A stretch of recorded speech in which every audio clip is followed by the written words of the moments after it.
Hurd with Dan Hurd Prospecting here. Welcome to my channel.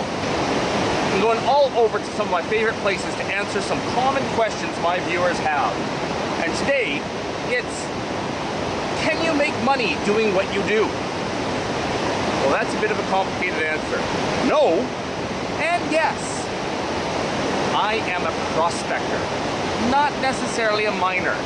Prospectors make money by finding value in land. Miners extract the value from that land to make the money. I am out looking for good land.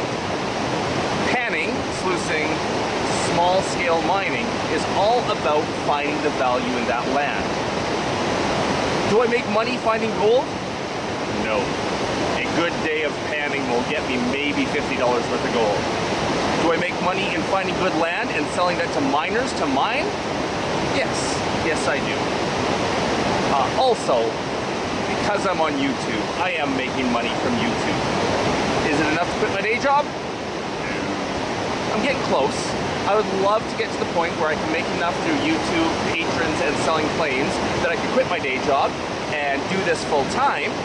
But right now, in order to put food on the table for my kids and family, I still need to work a real job. Hopefully in the future, that will change.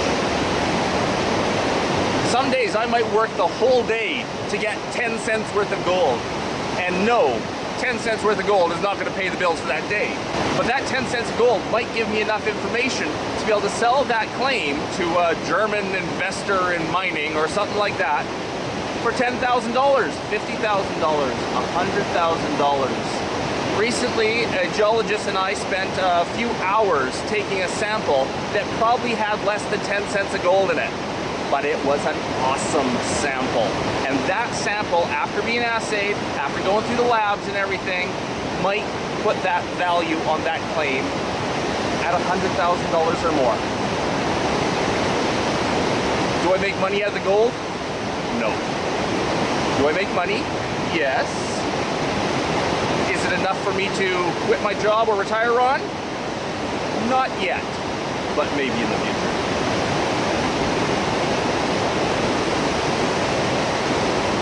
Isn't that a beautiful spot?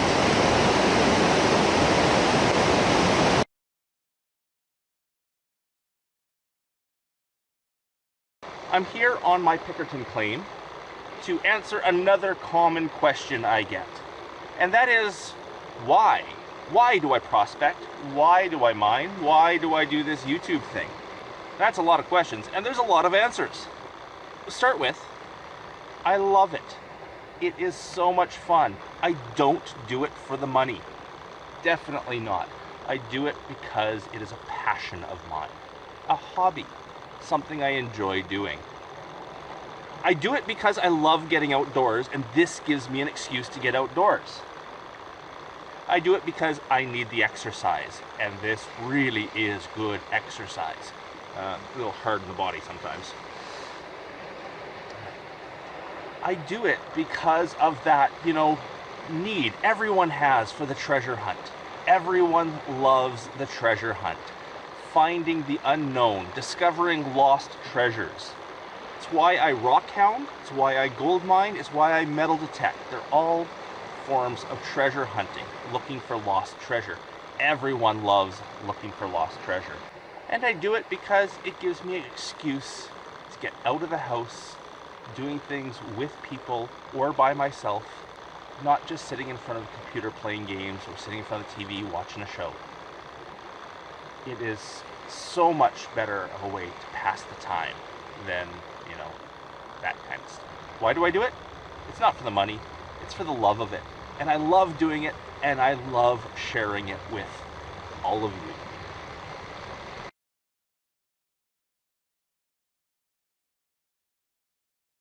So as you can see here, with one of my underground mines, I run both hard rock and placer operations. I have claims of both, and here in BC, hard rock and placer are two distinct different types of claims. Another common question I get is all about claims. How do I get claims? What are claims? How do I know where claims are? Well, unfortunately, that's not one that's easy for me to just answer. because every jurisdiction is different. If you live down in the States, every state's going to have its own rules. Up here in Canada, every province has its own rules. And they're different from here in BC, from Hard Rock to Placer. There's such a vast difference, I can't really answer that question. But what a claim basically is, it gives you the right to mine or extract the minerals of a piece of land. Here in BC, it gives you no surface rights, you have no rights to dwell, to live on that land. You have no rights to keep people off of that land. People are still allowed to go through. It's just they're not allowed to take rock samples, to gold pan, high bank, sluice,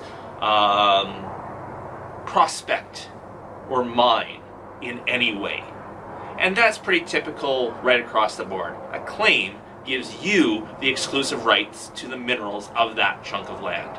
Here in BC, it's all through MTO, Mineral Titles Online, and each claim is made up of cells, and each cell is 50 acres, roughly.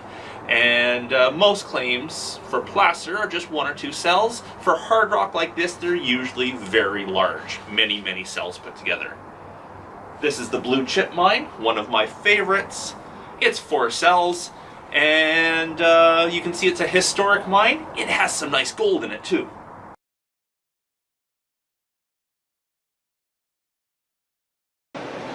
I am taking you guys to some of my favorite spots, some of the most gorgeous scenery around I know of, and answering some questions. One of the common questions I get is, how did you get into gold panning? Well, I started gold panning as about a 10-year-old kid with my dad. He took me out gold panning as a way of, father and son bonding, a way to get out and do stuff with the family. And I loved it. I have some very, very fond memories of gold panning with my dad. But I grew up a bit, I became a teenager, other things got my interest at the time, and I got away from it. When I grew up and had kids of my own, I remembered how much I loved gold panning with my dad, and I thought, I want my kids to have that same memory. So I took my kids out gold panning, trying to create those same memories. Now, they enjoyed it, but it really, really wasn't for them.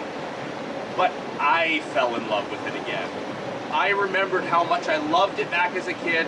I discovered that I love it now. It was so much fun. I loved the treasure hunt, and I got back into it big time myself. That was about 8 years ago. And ever since, it has been a passion of mine. I love doing it, and I love sharing it through YouTube. Isn't this spot great? I love hanging out on the creek.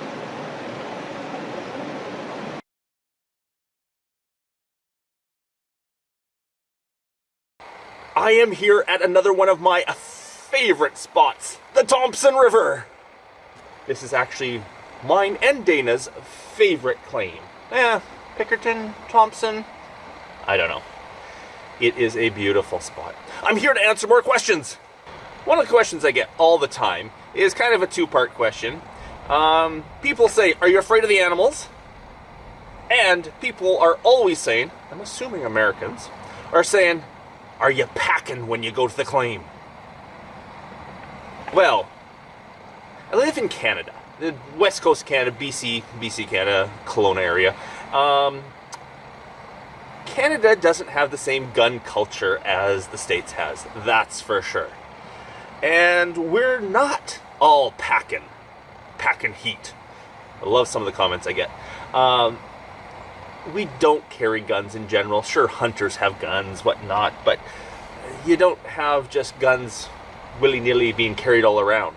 And no, I don't feel I need it. I have come across a few unsavory characters in my time out there, and after a good conversation with them, all is good. I don't have to worry. Animals. Okay, yes, I do come across the odd bear, and usually when I come across a bear, he's running the other way as fast as I'm running. Okay, I don't really run, but they run off. They're afraid of me. I have never had a wild animal encounter where I thought, oh darn, I should have had a gun. In fact, the wild animal that scares me the most, other than the mosquito, is the rattlesnake. And you know, if I ever, had a problem with a rattlesnake, a gun would not have helped. Sure, you might be able to shoot a rattlesnake, although that's kind of small, but by the time a rattlesnake's a problem, you would not need a gun to deal with it. Now if I could shoot those damn mosquitoes. Ooh. So, am I afraid of wild animals? In general, no. Watch out for the snakes. Do I pack heat? Definitely not. We're in Canada. We do things a bit different here. Now the sun has just gone over the mountain. It's getting dark. It's time for me to head home. I gotta go home and see my amazing wife Dana and the two boys, Alex and Evan. So I'm gonna sign off there. I hope you enjoyed me answering your questions from my favorite spots. So a real big thank you to everyone that's watching for supporting me. And until the next one, everyone. Bye.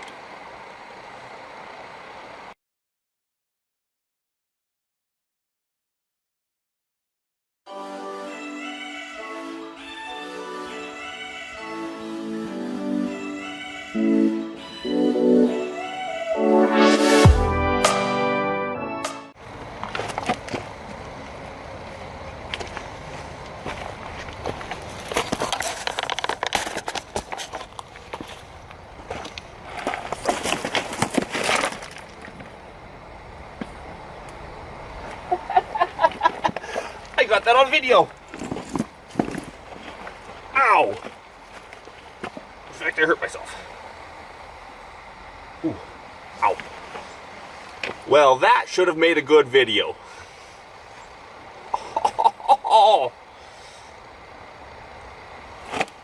I'm bleeding. I'm bleeding.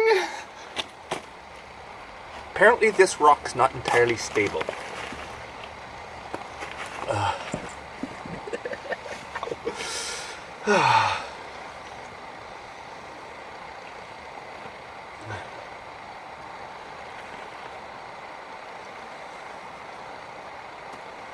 Hello everyone, Dan Hurd with Dan Hurd Prospecting here.